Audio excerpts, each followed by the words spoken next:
Hey there, everybody. Welcome back with the Plat. Purplatypus is the name. Today we are doing Zap Hell. But really quick, before we get into it, I just wanted to say, if anything in this video is slightly dated, I apologize. There is a slime event starting tomorrow, and I don't really know much about it. So I don't know if there's going to be a bunch of stuff, but I'm assuming that everything we're doing here will still be applicable, of course. But if there's like a new free-to-play unit that's really good for this fight that I don't have right now, I apologize. But as when you're actually watching this, you're probably watching this on Tuesday, so the slime event's already been out for a couple days, probably at the time of watching this. Anyway, we don't need to get into it. Also, I just wanted to say thank you to Grace for being our first supporter. Or they're not a member, but they gifted 5 subs on Twitch, and I was like, that's good as being a member. So we renamed Bone Dragon here after Evray. So just wanted to say thank you for that. Shout out. Thank you so much for the support. If you would like a monster named after you, there should be a link in the description, as well as like a join button next to the subscribe. It's $5 a month, which I know that's a lot to get your thing. But if you want to support the channel, you get a cool monster named after you. And if you want to super support the channel, be a whale for the channel, then you get any monster of your choice and a shout out. All right, so we are going here. Upgrade ability, Zap. You guys can see the team on the left here. Not a whole lot to mention about it, except actually this new free-to-play unit, the Ruben Ubin. I don't know what the fuck his name is. I was close. He's actually pretty good in this fight. We have his abilities up to +6. He's still not crazy, and there's a good chance he gets slept in this fight and doesn't do anything, so we don't even really care. But he's actually decent in this fight. He pulls his weight. Outside of that, big thing here, I have +9 on my Zapple, but we're not going to use Zapple that much in that fight, but I just want to let you know, if you see it, we do have Zapple +9. We're going to be using Swoosh more, which is +4. And actually a secret star of this whole team, this is actually a really easy fight, I'm not going to lie. This team is fucking stellar against it. Mummy Boy is so good. Mummy Boy, when you awaken him, he gets +1 movement, which is already crazy, but also he's got great stats. And he has this great ability here, Dark Spike, 225%. We do that at +5. He's not super vital to this fight, but it is pretty good. This guy is actually completely nuts, though. 366 attack, by the way. We do have a super demon axe on him. And he's got the Zam attack. It's only at +3 right now, but it just fucking destroys things. And obviously this Ghost here is not the strongest unit, but is pretty good in this fight. They've got a good old-fashioned Zam attack. They've got 4 movement. They've got decent wisdom. And, you know, it's a pretty budget-friendly unit. Now, these are actually all gotcha units besides the new guy, but they're all, like, relatively pretty low level. So people wanted me to include also basically like unit replacements, and I will do that, but I'm going to do that at the end of the video. That way I don't put too much in the front. That way guys can get to the content, but there should be timestamps in the description for post-fight where I will kind of talk about unit replacements that I think are acceptable. Also, one really cool quick note about this fight. This fight is exceptionally easy gear-wise, assuming you've been keeping up on your battle royales. Because if we look here, we have a demon guy as right here in the middle. And this guy wants to use the demon staff, which we have from the demon staff. Then right next to him, Mummy Boy, he is an undead. We can use the undead sword. Right next to him, we have an undead, so we have the undead staff. And right next to him is a demon. We use the demon axe. So we already have, like, this is like a perfect team that it utilizes all these battle road weapons. There isn't a battle road weapon for this other guy yet because he's question mark family, but, you know, that's just how it's going to be. And without further ado, let's jump right into this doohickey. I bet we could even beat this without losing anybody. I did lose people in my practice attempt, but I purposely, sorry for that cursor, but I did purposely not use the Roblin Ublin for 2 turns, as that way I could plan the fight as if he got sleeped, because they do attempt it. Alright, so here we go. Let's talk about positioning really quick first. All these units are in a very specific position, and I don't recommend moving any of them for this comp. Mummy Boy you do want down here, because these 2 flying guys have insane agility, and this guy is going to move down 4 spaces and attempt to attack them, but he won't be able to because Mummy Boy won't be near. If he moves down here, Mummy Boy's not going to be here or here, so he's going to be able to attack first, which is really, really helpful.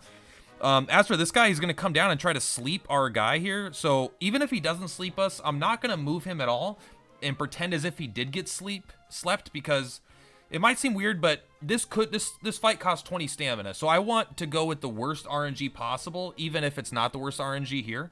On a boss fight, I wouldn't care. I would say just restart, You know, it's 0 stamina. I know it's a little bit, just reroll the RNG. But because you can't do that for this fight without wasting your stamina, we're going to treat that guy as if he's slept for the first 2 turns regardless. And then we need this guy in the bottom right corner because he's going to do some swoosh action here. That's going to be very, very important for us. So let's see exactly how it goes. Right there is good. He did not sleep us. And I won't lie, I've done this fight about 4 times now. Just practicing it, and he has not been slept 1 time out of that fight, those fights. Maybe does he have resistance to it? Let's take a look. If he has resistance, he doesn't have resistance, so it's just unlikely, I guess. But I do think it's worth going with the worst RNG. All right, so we're gonna swoosh here. We see him line up all sexy. Now this is very important. Not this, okay? Like we could obviously do some great damage here, but we just, for the sake of the people, let's go and zap this guy. Zammel him, sorry. This is very important. Don't move here to attack. You want to move here because what you're doing here is you're blocking this flyer from flying over and attacking our mage as well. So we're not only are we doing the same amount of damage that we would normally, we're also body blocking for our other big damage dealer because that guy has 4 movement. Keep that in mind. All right, so we are going to go ahead and dark strike this guy. 454 damage. What a fucking boss, by the way. All right, Royal Reptile is going to come down, and watch all these units do fucking nothing. It's actually gorgeous.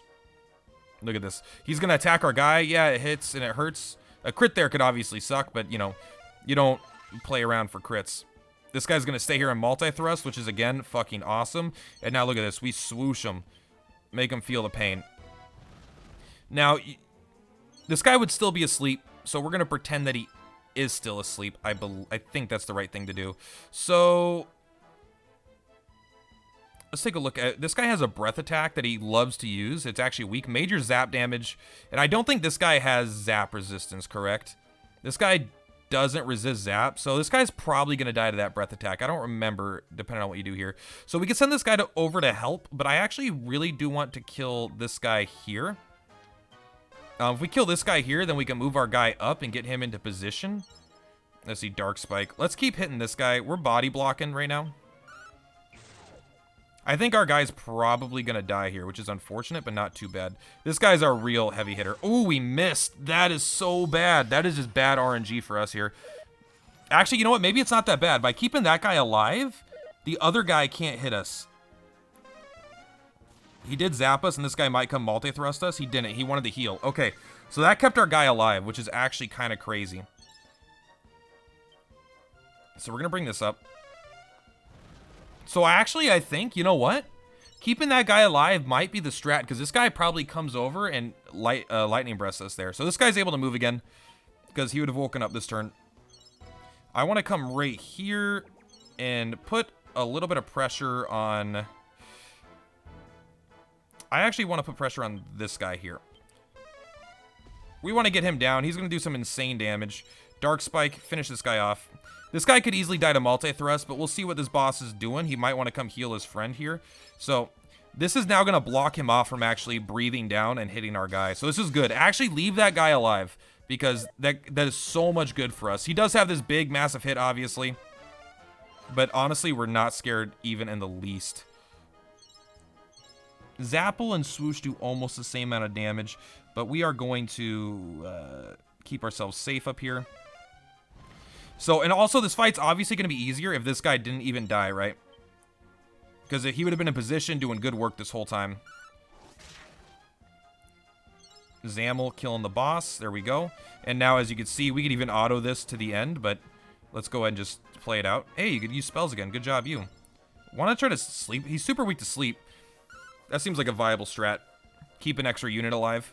We might actually want to do that like a turn. There's definitely some ways you could probably max this fight out a bit better than what we're doing.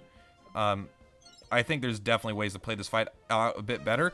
But this is also like, if I'm playing badly, it even goes to show more than that this is like an easy fight with this team. We didn't use one of our units for 2 turns. We got an unexpected miss. And I think they got an unexpected crit, too, at some point.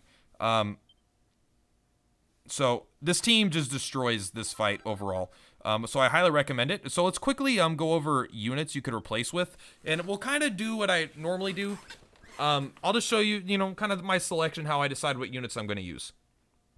We're going to come here to team. We're going to edit. We are going to go to edit a second time, and we're going to come down here to sort. And we are going to sort by the enemy's weaknesses first. One of the things you could do first is you can look up what status ailments our enemies weak to. And depending on the layout of the fight, sometimes they're clumped together. Like if there's multiple enemies weak to sleep, sometimes having like a sweet breath can be really good. So kind of take status ailments into account pretty early, because you might want to save a spot for that. And then the second thing that you're going to do is you're going to see if there's a viable tank. A tank meaning a guy that has cover or something like this. You know, this guy has cover, and does he have resistances that enemies are going to be using? None of the tanks, the three main tanks I use, the ones that I even know of, I don't even know if there's more, there probably is the B rank dragon, the stone golem, and the Leroy Jenkins, and none of them are resistance to zap, so I didn't use one for this fight. But I would check, I'd make a spot for one of them first, because they're going to protect the damage dealers. They make a lot of things much easier. So we're going to order by rank, and then what I'm going to come down here is I'm just going to organize. What is the boss weak to? They're against whoosh and zap. So let's take a look. Obviously, we could take a look at my S rank units, but you take a look at what you want. Obviously, this guy is great. Were they good against whoosh and zap? What the hell am I talking about? Zam, right? Is it Zam? Because this is Zap. Okay. Whoosh and Zam. So we come back here to edit, and now we use our big brain. So let's take a look at what are great substitute units. We get rid of that Zap because we're not dumb, and we bring in Zam. There we go. All right, so obviously S rank units, if you have Hell Gladiator is probably going to do a great job for you here. This guy's actually pretty nuts. Pretty good wisdom and amazing agility, but he's also got Zamel with his wisdom, which is pretty good. And he does increase your slime defense. If you have one A unit, usually it's nice to get the leadership ability. If you have this A unit, fucking nuts. The Devil Moth, this guy has fantastic wisdom, insane agility, and he has swoosh, and he has kabuff. And 4 movement. This unit is pretty nuts. I do have mine fully awakened. I just got lucky with the A ranks. Let's take a look here. One of the first things, if you're looking for a unit, you kind of like, all right, I want something that has this ability, but also check the resistance. You want to be, ideally, you also want, if you're going to use someone for damage, you want them to have this resistance, the zap, whatever you're going up against. So I wouldn't use him here, for example. Lips is a pretty viable substitute, but they're not resistant to zap, so they would kind of take the place of this other B unit. And you would have to kind of keep them safe. It would definitely be a downgrade. The fight would be harder for you, but this fight isn't that hard overall. Let's take a look here. Heavy resistance to zap. You know what, Shadow? It's breath, so it's not great, but I think this Shadow could work. But this, you kind of understand the mentality. These are some of the units that I think are probably good. Actually, you know what? I think if I had my Phantom Fencer higher leveled up, I think I could use him. He doesn't have the resistance to it, but he has some pretty good Zam damage. Let's find what's like an easy unit everyone has. That would be really good here. You know, Zombie from the Battle Road. Are you resistant to Zap? No, he's not. So there are like a few units, but you kind of have to go with Zap resistance while also getting damage in, right? So there's not a ton. Lips is a good damage dealer, not resistant, so it'd be tougher. Let's take a look here. You have Crack. I think I may have given you a Scrolls, which is why you're showing up. Yeah, I have a Zamel Scroll on this guy, so not actually. I mean, he still would be fine. Like Crackle, I think is probably still fine for the fight, but you know, just kind of look through, see what you have, see what has lightning resistance, and ideally something that has a damage type that they're weak to, because it's going to help a ton. Also, tend to avoid physical users unless they are something like this guy. Unless their attack is going to be something like 366 and they're doing 400 damage, right? Like if something's attack is too low, it just will do no damage. Anyway, that's going to be it for today, guys. Thank you so much for watching. Purplatypus is Purplatypus. By the time you're watching this, I would have already streamed some of the slime event, and I have more slime event content coming. So, you know, leave a like, leave a comment, subscribe if you want to see more guides. And what is this? Did we do it? Hey, we cleared Zap Hell 4 times. Go us. Look at that. Almost rank 20. And until next time, friends, Purplatypus is Purplatypus.